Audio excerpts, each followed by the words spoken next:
obrigado, presidente. Deputado Raul Júnior. Obrigado, senhor presidente.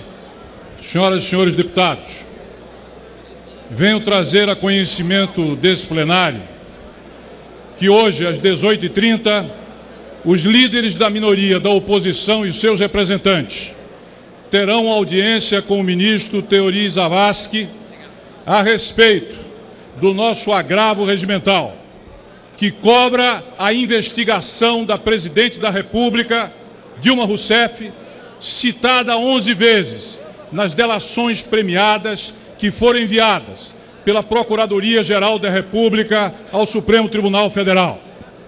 É bom recordar que quando o senhor Procurador-Geral da República enviou o primeiro lote de denunciados, 54, à presidência, aliás, à relatoria da Operação Lava Jato, o ministro Teori alegou não poder investigar a senhora presidente da República, arguindo o artigo 86, parágrafo 4 da Constituição Federal, que lá diz que a presidente não pode ser, Paulderney, devidamente processada.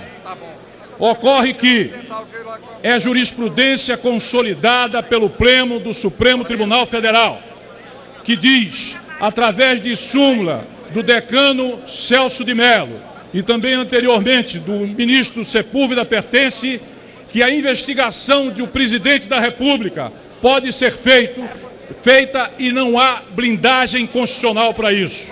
Ou seja, o arguimento da Constituição pelo senhor Procurador-Geral da República não procede segundo o que é a jurisprudência consolidada pelo Supremo Tribunal Federal.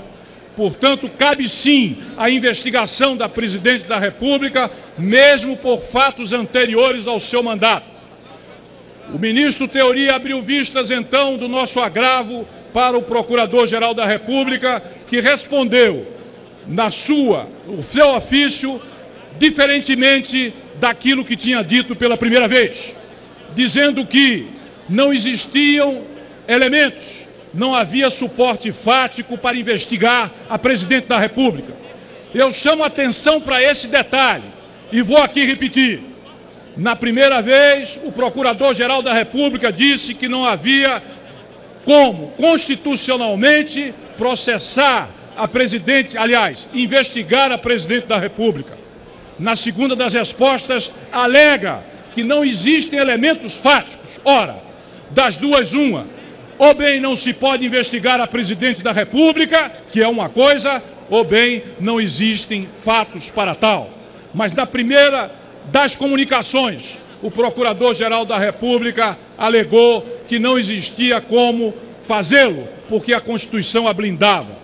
Nós então interpomos um novo recurso, e é esse recurso que pede que essa questão a respeito da investigação da presidente da República seja levada ao Pleno do Supremo Tribunal Federal.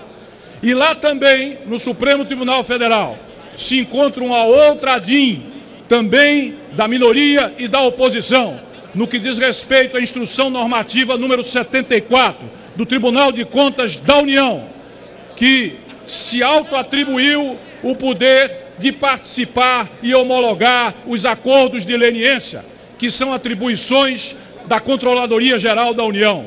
Ora, essa atribuição de participar dos acordos de leniência pela parte do TCU não tem guarida na Constituição, nos seus artigos 70 e 71.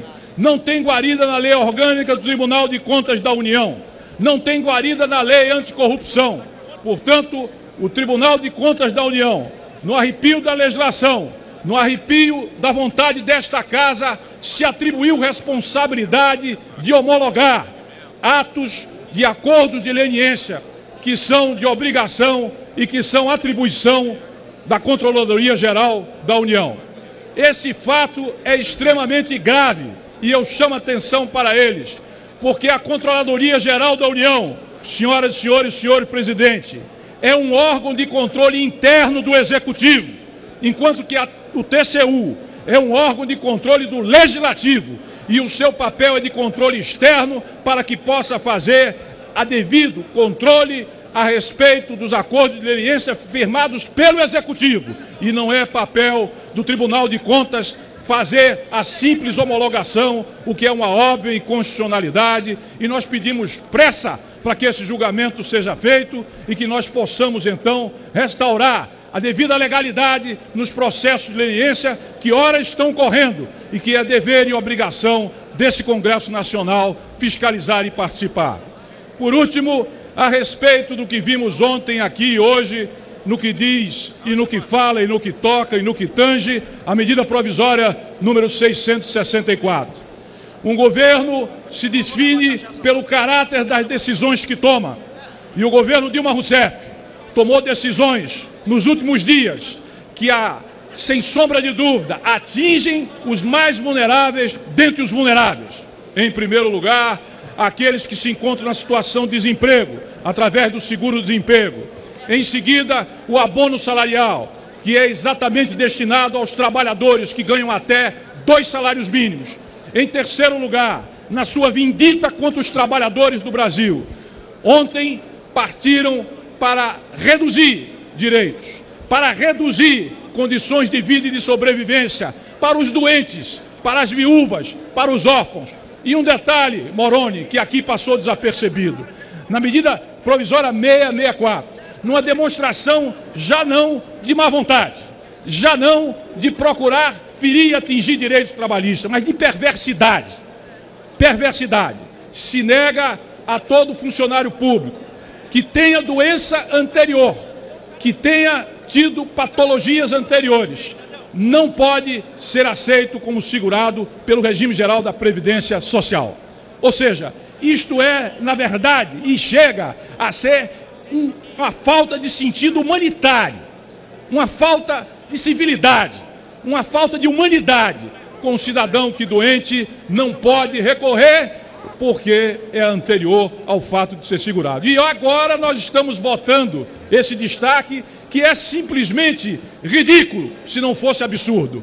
4 meses para uma viúva, para os seus dependentes, desde que tenha contribuído menos do que 18 meses anteriormente à data de falecimento. Isso é escárnio, isso é falta de respeito, isso é falta de humanidade. Isso quer dizer que este governador, que este governo que aí está, ele na verdade não apenas tripudia, não apenas trai os trabalhadores, mas funciona na prática como se fosse um algoz dos trabalhadores, das viúvas, dos doentes, dos aposentados e dos servidores do Brasil. Muito obrigado, senhor presidente.